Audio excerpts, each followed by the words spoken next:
I'm Henry Jenkins. I'm the co-director of the Comparative Media Studies program at the Massachusetts Institute of Technology. We're a program that tries to train the next generation of leaders for industry, for journalism, for policy, for arts, for education, to think across media platforms and to try to understand the nature of the media change that's taking place. One of the areas where we're doing a lot of work right now is the area of new media literacies, where we're trying to understand the social skills and cultural competencies that are emerging as young people move into a world of participatory culture.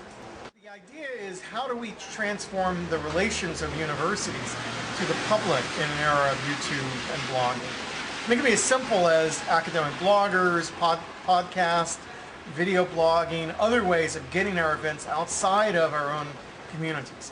Well, I think a lot of the work we're doing with new media literacies is trying to reimagine what schools could look like if they took advantage of the affordances of the new media platform. So, one example of the kind of work is we're really trying to think about remix culture in a new way.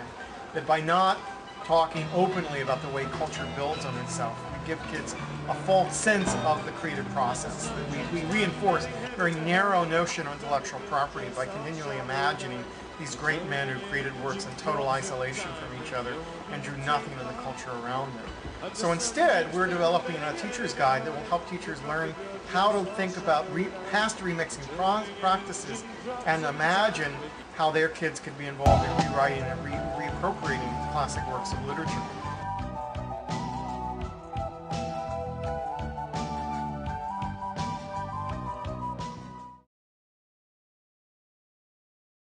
The book started about 2.5 years ago, is a partnership between ourselves, Wharton, MIT, and Pearson. And the thesis 2.5 years ago is if there was going to be books written called The World is Flat or The Wisdom of Crowds, those books were written by experts observing crowdsourcing. We wanted to basically build a crowdsourced book where we assembled a crowd and we let the crowd write or collaborate on its own book, basically have the crowd opine on what crowdsourcing is about.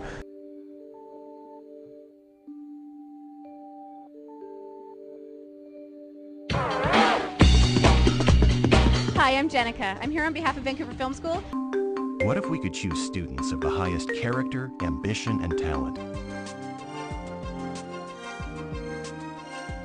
On YouTube, the popular online service known for hosting personal diaries and an assortment of irreverent content, few professors are the video stars.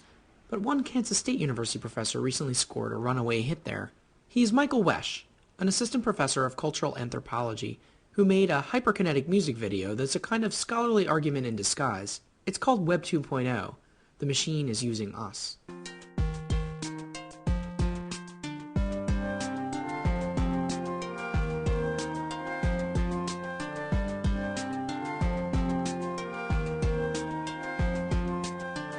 I made this video as part of, it was actually part of a paper I was writing about Web 2.0, and I thought, well, I could really describe these things better visually than I can on paper.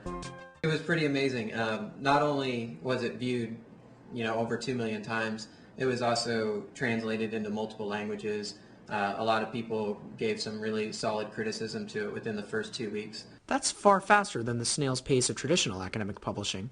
This semester, Mr. Wesch is teaching a course on digital ethnography, encouraging the 9 undergraduates in the class to not only make videos, but to analyze this community of video bloggers, also known as vloggers.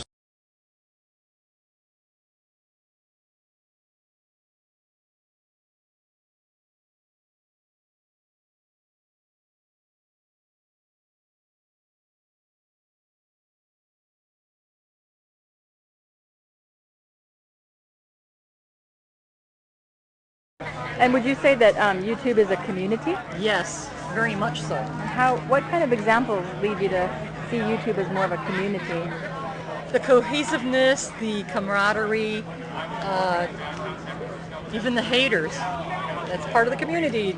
It's a microcosm of the world at large. What do you think? Do I look any different? Or should I put back on my academic look so it feels like I'm speaking to you, the level of authority about all of this?